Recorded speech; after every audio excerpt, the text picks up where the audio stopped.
Hello भाई, आज हम आशीष बनोदा। आपको हमारे चैनल पर स्वागत है। तो आप लोग को रीजनिंग पढ़ा रहे थे। रीजनिंग में क्या था, कैलेंडर आप था। तो कैलेंडर में हमने कुछ बेसिक बातें बता दी थी कि कौन कितने एक साल में 12 महीने होते हैं, उसमें 365 दिन होते हैं साधारण वर्ष में, लीप वर्ष में 366 दिन होते हैं। और उनके मैंने कुछ भी बेसिक बता दिया था। आपसे क्वेश्चन पूछा था कि ऐसे कौन से 2 महीने हैं जो कि उनके कैलेंडर सेम होते हैं, और मैंने उसके वो भी दिए थे ऑप्शन। तो उसमें मैं बता दूं, उस क्वेश्चन का जो आंसर होगा वो जुलाई और होगा, नहीं सॉरी, अप्रैल और जुलाई होगा। हाँ, अप्रैल और जुलाई वो हो गए 2 महीने जिनका कैलेंडर सेम होता है। आप किसी भी वर्ष का उठा लो, सेम ही मिलेंगे। ठीक, तो चलो चलते हैं भाई, आज कैलेंडर टॉपिक है। तो आज दूसरा भाग है कैलेंडर का। तो कैलेंडर में आज हम कुछ और बेसिक जानकारी लेंगे, फिर इसके बाद बताएंगे ट्रिक कैसे धुआंधार है। ठीक है, तो चलो चलते हैं भाई। तो कैलेंडर का हम जो टॉपिक पढ़ चुके थे, चलो ठीक है, और अब हम चलते हैं आगे। ठीक, तो हमने जो बातें डिस्कस कर ली थी कि अप्रैल और जुलाई की जो 2 महीने सेम होते हैं, तो चलो देख ले कितने महीने साधारण वर्ष में सेम होते हैं। कि उनके डेट जो है एक ही कि 1 तारीख को, 1 अप्रैल को अगर सोमवार है तो 1 जुलाई को भी सोमवार होगा। ऐसे कितने महीने दो पेयर बनते हैं कि वो सेम होंगे। चलो देखते हैं। एक हमारे पास हो गया अप्रैल एंड जुलाई। ठीक है, ये सेम होते हैं। मतलब कि अगर अप्रैल में 1 तारीख को अगर सोमवार पड़ रहा है तो जुलाई को भी 1 तारीख को सोमवार ही पड़ेगा। अगर अप्रैल को 2 तारीख को सोमवार पड़ रहा है तो अब जुलाई के भी 2 तारीख को सोमवार पड़ेगा। अगर अप्रैल के 10 तारीख को अगर संडे पड़ रहा है तो जुलाई के भी 10 तारीख को संडे ही पड़ेगा। ठीक है, ये मैं बात कर रहा हूँ कि सेम होंगे कैलेंडर इनके। अब चलते हैं कि दूसरा ऐसा क्या पेयर होता है जो सेम होते हैं। दूसरा पेयर हम देख लेते हैं कि होता है मार्च नवंबर। ठीक, ये फर्स्ट पेयर है, ये सेकंड पेयर है। क्या करें, हाँ हो गया, देख लो, हाँ कर दिया। तो हमने जो किया कि जो अप्रैल और जुलाई और मार्च और नवंबर के जो हमारे जो होते हैं, इनके दिन सेम होते हैं। और एक आ गया हमारा सितंबर एंड दिसंबर के भी पेयर सेम होते हैं। अच्छा, ये कब पेयर सेम होते हैं, ये जरा इधर लिख लेना आगे कि चाहे साधारण वर्ष हो, ठीक, और चाहे लीप वर्ष हो, दोनों में, चाहे साधारण वर्ष हो चाहे लीप वर्ष हो, दोनों में ये सेम ही होंगे। वह साधारण वर्ष पड़ रहा हो या 2020 हो या 2019 हो, ये जो पेयर हमने लिखे हैं कि इनकी डेट सेम ही होंगी। ठीक है, इनके जो दिन होंगे सेम होंगे, आपस में मिलते जुलते होंगे। ठीक है, तो आप इन्हें नोट कर लीजिए कि अगर 1 मार्च को सोमवार है तो 1 नवंबर को भी सोमवार होगा। अगर 1 सितंबर को संडे है तो 1 दिसंबर को संडे भी होगा। ठीक है, तो ज़रा नोट कर लो इनको, और फिर हम अगला बताते हैं कि ऐसे और कितने महीने हैं कि जो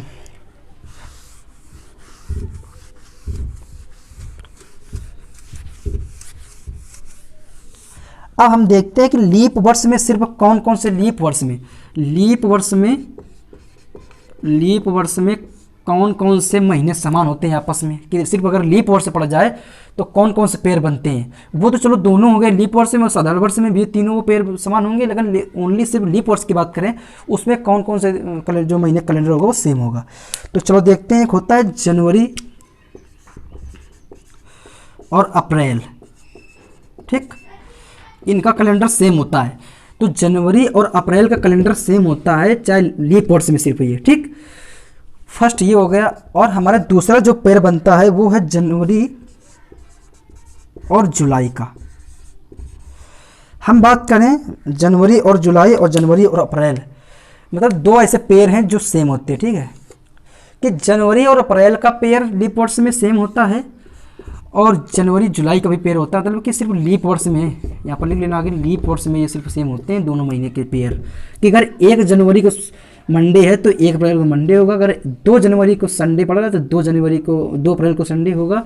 अगर हम बात करें 10 जनवरी को अगर बृहस्पतिवार है तो 10 अप्रैल को भी बृहस्पतिवार होगा। ऐसे इसमें भी है, ये सेम होते हैं लीप वर्ष में। ठीक, कैलेंडर सेम होंगे। आपसे क्वेश्चन पूछ सकता है कि ऐसे कौन से 2 महीने हैं जो लीप वर्ष में समान होते हैं। ऑप्शन दे देगा जनवरी अप्रैल और दे देगा, तो आपको जनवरी अप्रैल में टिक करना है। ठीक है, अब हम बात करते हैं कि सिर्फ अगर हम बात करें साधारण वर्ष में, कि साधारण वर्ष में कैलेंडर, सिर्फ साधारण वर्ष की बात करें कि सिर्फ साधारण वर्ष में कैलेंडर किसका सेम होता है, किन महीनों का सेम होता है, तो जनवरी और अक्टूबर का पेयर बनता है, इनका कैलेंडर सेम होता है ये साधारण वर्ष में। ठीक, जब सिर्फ ओनली साधारण वर्ष का है कि सिर्फ 2019 है, तो 2019 का आप कैलेंडर खोल कर देख लेना, उस पर जनवरी और अक्टूबर के जो दिन होंगे वो सेम होंगे।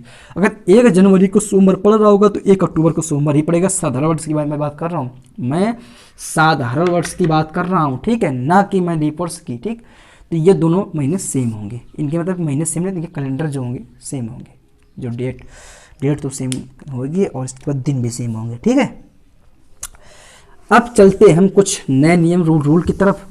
क्या है नए नियम और रूल, कि आपसे अगर हम बात करें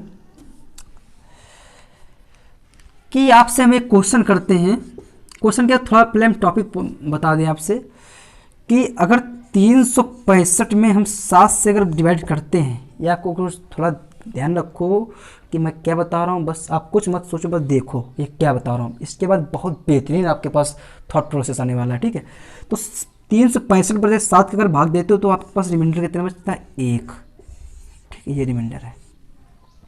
और जब 366 का भाग जब 7 में देते हो तो रिमाइंडर कितना बचता है, 2। ये रिमाइंडर है। अच्छा, ये हमारा साधारण वर्ष हो गया, क्या हो गया, और ये हमारा हो गया लीप वर्ष हो गया। तो आप याद रखोगे कि अगर साधारण वर्ष की बात करें तो वहाँ पर रिमाइंडर 1 लेंगे, ठीक, और अगर हम लीप वर्ष की बात करें तो वहाँ पर रिमाइंडर 2 लेंगे। आप इसे जब भाग दोगे तो 2 ही रिमाइंडर बचेगा। तो आप याद रखोगे कि लीप वर्ष में रिमाइंडर हम 2 लेते हैं और साधारण वर्ष में रिमाइंडर हम 1 लेते हैं, 1 बचता ही रिमाइंडर है। आपसे अगर कहें कि जितने भी 30 दिन के महीने होते हैं, जितने भी 30 दिन के महीने होते हैं, और कौन कौन से होते हैं, 4 ही महीने होते हैं 30 दिन के, बताओ, जून, नवंबर, सितंबर, अप्रैल। तो इनमें अगर हम 7 का भाग दें, इन पर 7 का भाग दें तो हमारे पास बचेगा रिमाइंडर कितना, 2। तो अब ये याद रखना कि जो 30 दिन के महीने हैं उन पर रिमाइंडर हम बचता है 2। याद रखोगे कि रिमाइंडर हमारे पास 2 आएगा जितने भी 30 दिनों के महीने होते हैं।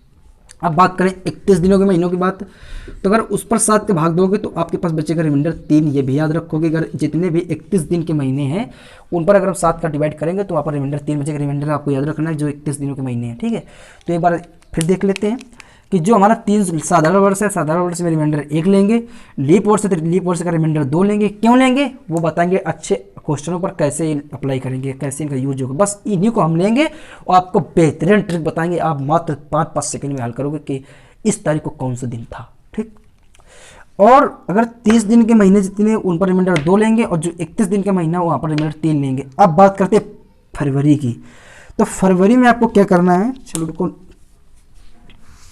फरवरी में आपको क्या करना है, फरवरी अगर 28 दिन की पड़ जाए तो वहाँ पर रिमाइंडर 0 ही आएगा, तो उससे कोई मतलब ही नहीं।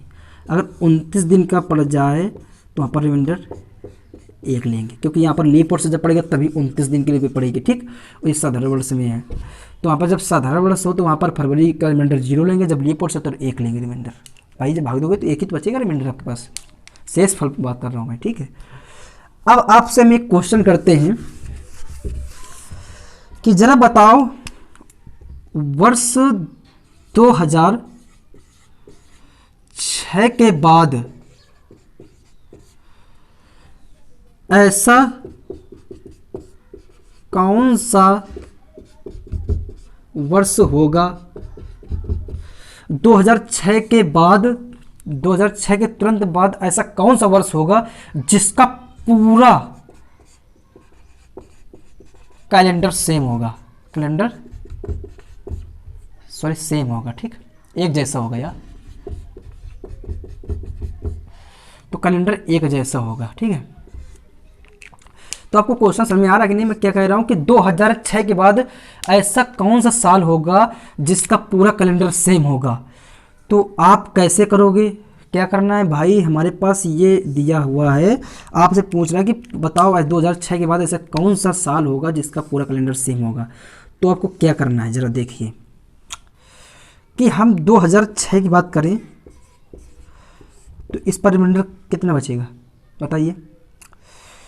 इसका रिमाइंडर कितना होगा 2006 का, हमारा साधारण वर्ष है और हमने आपसे कहा था कि साधारण वर्ष में रिमाइंडर हमारा एक ही बचता है, क्योंकि भाई इसमें 365 दिन ही तो होंगे पूरे साल में, तो रिमाइंडर एक बचेगा। अब 2007 की बात कर लेते हैं, इसमें रिमाइंडर कितना बचेगा, इसमें पूरी एक बचेगा। कब तक चलना है, जब तक कि टोटल 7 ना हो जाए। क्यों टोटल 7 ना हो जाए, कि जब 7 से अगर पूरी तरह वो डिवाइड होगा तभी तो वो पूरा कैलेंडर सेम होगा उस साल का। तो चलो 2008 का देखते हैं। 2008 का हमारा आ जाएगा 2 रिमाइंडर, क्योंकि ये लीप वर्ष है। 2008 4 से डिवाइड होता है, ये लीप वर्ष पड़ जाएगा, यहाँ पर हमारा रिमाइंडर 2 आएगा। तो 2 2 4 हो गया। 2009 में चलते हैं तो हमारा रिमाइंडर 1 आएगा, 5 हो गया। 2010 में चलते हैं तो रिमाइंडर में कितना आएगा, 1 आ जाएगा। 2011 में चलते हैं तो रिमाइंडर कितना आ जाए, 1 आ जाए। मतलब जोड़ो इनको 1 2 3 4 5 5 2 7, मतलब टोटल हमारे पास कितने हो गए, 7 हो गए। अब टोटल आपके पास 7 हो गए तो मतलब ये 7 आ गए पूरे टोटल, और 7 से पूरी तरह डिवाइड है। अब 2011 के बाद नेक्स्ट ईयर कौन होगा, 2012। तो 2012 का पूरा साल सेम नहीं होगा। ऐसा क्यों, अभी तो हमने बताया था कि मतलब कि पूरा सेम होगा अगर 7 से डिवाइड हो रहा है, लेकिन क्यों, अगर आप एक साधारण वर्ष से, मेरी बात पूरी गौर से सुनना, अगर आप एक साधारण वर्ष से शुरू कर रहे हैं और अगर आप लीप वर्ष में जाकर ख़त्म कर रहे हैं तो वो उनके साल समान नहीं होंगे। आपको साधारण वर्ष से अगर शुरू किया तो साधारण वर्ष में ही जाकर रुकना है, वहाँ तक लीप वर्ष सेम होगा। तो ये आपका 2012 साधारण वर्ष तो है नहीं, ये तो लीप वर्ष है, क्योंकि इसमें 4 का भाग चला जाएगा पूरी तरह। तो अब फिर इसके आगे चलते हैं 2012 के, कि अब 7 फिर टोटल करना पड़ेगा। 2012 के बाद कैसे, कौन सा ईयर मिलेगा, इसका ट्रिक भी बताएंगे आपको कि मात्र 2 सेकंड में करोगे, बस देख लो, इसी थोड़ा बेसिक मैथ भी पता होना चाहिए। 2012 के आगे चलेंगे तो जो 2012 में पड़ेगा हमारे पास कितना आ जाएगा, इसका रिमाइंडर 2 आ जाएगा। 13 का कितना आएगा, 1 आएगा। 14 कितना आएगा, 1 आएगा। 15 कितना आएगा, 1 आएगा। 16 कितना आएगा, 2 आएगा। तो 2 2 4 3 7 हो गए 7। अब 7 हो गया टोटल। अब ये 7 से डिवाइड है पूरी तरह, ठीक, रिमाइंडर 0। अब 2016 के नेक्स्ट बाद ईयर कौन सा आएगा, 2017। अब कह सकते हो आप कि इस जो 2006 का कैलेंडर होगा वही सेम कैलेंडर 2017 का होगा, क्योंकि ये भी एक साधारण वर्ष है और ये भी एक साधारण वर्ष है। हमने 2012 क्यों नहीं लिया था, क्योंकि ये वहाँ पर लीप वर्ष आ गया, तो उससे और आगे चलना पड़ेगा हमें। साधारण वर्ष से अगर स्टार्ट किया तो आप साधारण वर्ष में खत्म करोगे और ना कि लीप वर्ष में। तो इसका एक हम कैलेंडर बनवाएंगे और उस पर मात्र 2 सेकंड में आप बता दोगे आंसर क्या होगा कि 2006 में कौन सा दिन, 2006 के बाद कौन सा कैलेंडर सेम होगा, 2008 के बाद कौन सा कैलेंडर सेम होगा, 2010 के बाद कैलेंडर कौन सा सेम होगा। आपकी कोई चिंता करने की जरूरत नहीं है, मात्र 2-3 सेकंड में हल करोगे। वो आपको देखने को मिलेगा अगले वीडियो पर, ठीक। तो आपसे एक क्वेश्चन पूछ रहे हैं, वो आप इसी अप्रोच से करोगे जिस हमने बताया, फिर आपको ट्रिक मिलेगी कि 2004 के बाद कौन से वर्ष का पूरा कैलेंडर सेम होगा। 2004 के बाद तुरंत कौन सा ऐसा वर्ष होगा जिसका पूरा कैलेंडर सेम होगा। आपको ये क्वेश्चन बताना है, आपके लिए होमवर्क है। और फिर आपको मैं ट्रिक बताऊंगा इसी की, कौन सा कैसे पूछ लेता। क्वेश्चन आते हैं यार, पूछे गए भैया एसएससी सीपीओ में, अरे सीपीओ में, एसएससी सीजीएल में और सीएचएसएल में पूछे गए, पुलिस में पूछे गए हैं, सभी एग्जामों में आते हैं क्वेश्चन कैलेंडर के, ठीक है। ऐसा कोई भी एग्जाम नहीं भारतवर्ष में कि उसमें ना पूछा जाए कैलेंडर। जहाँ पर रीजनिंग है वहाँ पर जरूर आएगा ये, और ऐसे क्वेश्चन बनते हैं एग्जाम में, ठीक है।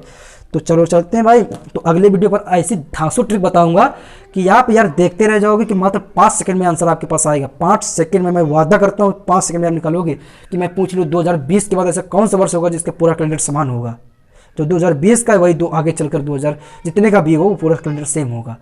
तो आप बने रहिए हमारे वीडियो पर और हमारे वीडियो को शेयर करिए भाई यार। शेयर आप नहीं करते हो, प्लीज़ मेरे वीडियो को शेयर करो और इसका मेरे सब्सक्राइबर इंक्रीज करवाओ, क्योंकि अगर जैसे सब्सक्राइबर इंक्रीज होते हैं तो आपके पास हर एक सब्जेक्ट की क्लासें आपको दी जाएंगी, वो मैथ की हो या मैथ की हो सॉरी, या फिजिक्स की हो या इंग्लिश की हो या जीएस की हो, कोई भी क्लास हो आपको फ्री यूट्यूब पर ऑलवेज हमेशा के लिए दी जाएगी। वो जब तक ये चैनल चलेगा तब तक फ्री क्लास प्रोवाइड होंगी, ये मैं आपसे वादा करता हूँ। तो चलते हैं भाई, जय हिंद।